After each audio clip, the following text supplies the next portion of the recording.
Welcome to the RESISTIRÉ podcast. RESISTIRÉ is a research project funded by the European Commission to analyze the impact of COVID-19 policies on gendered inequalities. At the end of our first project cycle, we created a set of 8 fact sheets with practical recommendations to mitigate the social, economic, political, and environmental effects of COVID-19 policies on gender inequality. I'm Claire, and in this podcast series, we discuss the content of our fact sheets with the researchers involved in their creation and introduce you to some of the project's findings. In this conversation, we focus on gender mainstreaming. I spoke to Anne-Charlott Callerstig and María López Belloso, two of the researchers who investigated the topic. Hi everyone, great to be here today. I'm Anne-Charlott Callerstig. I'm a researcher at Örebro University. I do research in the field of policy implementation. And I have focused a lot on policy integration and the strategy of gender mainstreaming in particular. And as to the project, Örebro University is one of the partners. We are engaged in most parts of the project. I have myself been especially engaged in the work to understand the impact using qualitative data. So we have already in the first cycle collected data via 8 pan-European workshops with civil society organizations and frontline workers. We have done expert interviews across Europe and also individual interviews collected in all countries with persons on how they have been affected by the pandemics, creating narratives that we have used. Hi everyone, my name is María and I'm a lecturer and a researcher at the University of Deusto in Spain. We are also partners from the RESISTIRÉ project, but we are not leading any particular task, but conducting the analysis for Spain. So we have been engaged in different activities during the first cycle to gather the different data regarding the implementation of policies and best stories in Spain regarding the gender mainstreaming in public policies and civil society organizations. My main area of expertise are human rights, always with a gender perspective. So as you can guess, there are many implications from the point of view of human rights in this project, and this has been a really exciting experience. Let's start by defining the concept. What is gender mainstreaming? How long has it been around for? And how has it been adopted as an approach in EU policymaking? I think the one explanation is really simple explanation is given by understanding gender mainstreaming and why it was adopted. So gender mainstreaming came in the mid-90s as a response to the lack of resource from earlier gender equality initiatives that was very much designed and implemented often as separate freestanding initiatives or in a kind of patchwork way, only often affecting the symptoms and never the causes of gender inequalities. So the idea of mainstreaming or policy integration is to work in the mainstream of politics in all sectors and also across sectors, and also by ordinary actors and not just gender equality experts.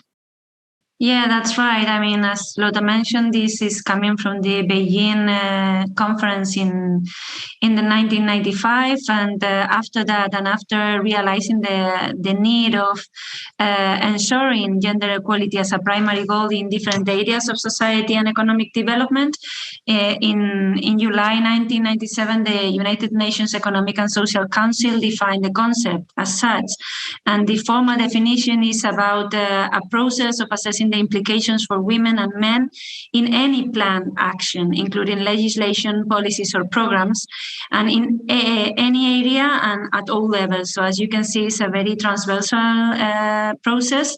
And regarding the European Union, this approach has been implemented by the European Union over the last 2 decades. So I think that it is an already consolidated approach in the European policy. Gender mainstreaming has been applied in EU policymaking for quite a long time now. However, Our analysis indicates that it has not been taken into account in most policies to combat COVID-19 at the national level. The European policy has been implementing gender mainstreaming for over 2 decades, but in this particular case, the analysis that we perform in RESISTIRÉ shows that policies to combat COVID-19 have been largely not gender mainstream at the national level. For instance, out of the total of the 298 policies that we analyzed, only the 2% carried out a gender impact assessment, while the 58% did not, and for the rest of the policies, which are the 40% of the cases, there was no ground to assess this. In addition, as the majority of the national reports that we have provided underline, most of the policies that were introduced to manage the pandemic did not take into account aspects related to gender inequalities and other intersecting vulnerability grounds. And this lack was especially pronounced, but not limited during the first phase of the pandemic, particularly during the first lockdowns. Yeah, and just to add to that, and I think it is, as Maria said, a bit depressing what we have seen, and the way we have thought about it a little bit is that the pandemic in itself can be understood like a gender trigger. It created a new untested situation with big uncertainty, very little guidance, and by that also increasing the risk of falling back on stereotypical traditional gender patterns and re-traditionalization of gender roles. And when it comes to the kind of decision management or crisis management, we saw what we call the war mentality, that there was very much an emphasis on rapid decision making by homogeneous teams, while inclusive decision-making has been treated as less adequate given the exceptional circumstances. So in a way, we think of the crisis as a big test of the resilience of gender mainstreaming. And I think it's really important also to think about what we actually learn from this and how we can incorporate that learning into the future. And we also saw that, gender mainstreaming, the resilience of the systems and how gender perspective was integrated and the intersectional aspect, that also was very uneven across countries and policy domains in countries. And we concluded that much more research is actually needed. The pandemic is having significant economic consequences. A report from McKinsey & Company estimated that, without intervention, the regressive effect on gender equality caused by this economic damage would cost at least $1 trillion of global GDP growth by 2030. A lack of gender mainstreaming can also have other negative impacts. We like to think about the costs, and we have that in our recommendation also. I think that the cost is also much more besides sheer money or health. Even, of course, these are two very important things, but it's often the only way that the effects of the crisis is analyzed, like we talked a little bit earlier about. And so, but we have found that the pandemic has in fact had an impact on all areas of, if you think about the gender equality strategy of the EU, for example, or in Sweden, in all areas that the national gender equality objectives relate to.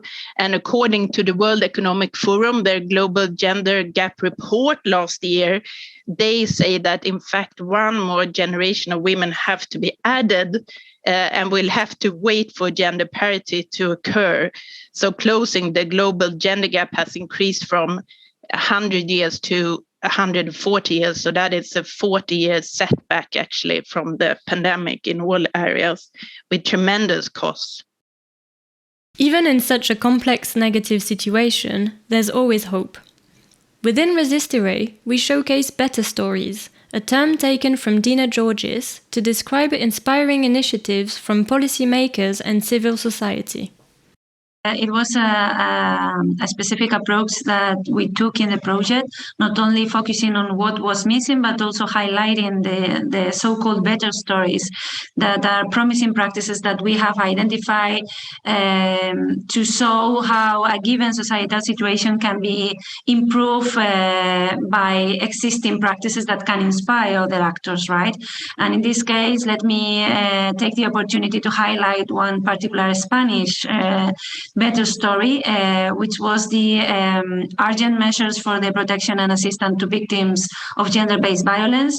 It was a special law that was adopted in Spain and addressed the special vulnerability of women victims of gender-based violence and human trafficking due to the policies enforced in relation to COVID-19. This policy considered gender-based violence as a threat to human rights, and they understood that it was need to be tackled by guaranteeing the access to integrated social assistance.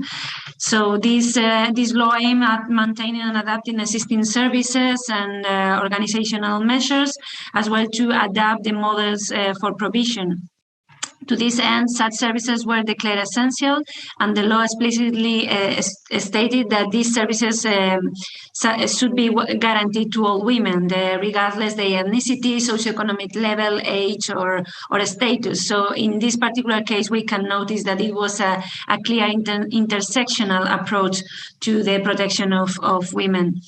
This is just one of the examples, but we have many, and we can also think about the example of our neighbor, Portugal, where the Directorate of General Health warned that access to contraception and abortion were essential health services and proposed strategies for health professionals to optimize and maintain effective responses. So I'm sure that you can find some more inspiring stories, not only from the public sector, but also from the civil society.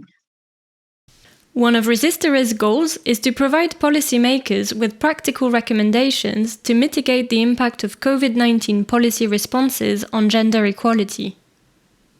These recommendations can also serve to safeguard against the societal impacts of future crises.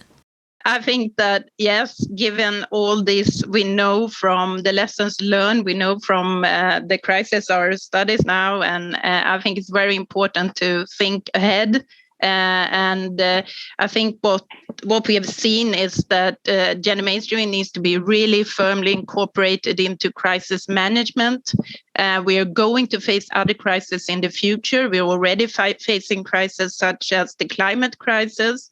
And I think the findings show that there must be permanent structures and operating procedures that kick in automatically, cannot be left to by choice. And I also think that there is a lot of challenges and factors about gender mainstreaming, the research we already know from before, that is still valid. So, and this actually, the list could be made very long, yet the success in the implementation of gender mainstreaming is not so different from what is needed in other policy areas. So you need to, it needs to be proactive, not ad hoc, meaning that it's not really enough with decoupled gender impact assessment that leads to nothing concrete, and which is sometimes also very poorly done due to the lack of understanding of the problems, gender-related problems in the area and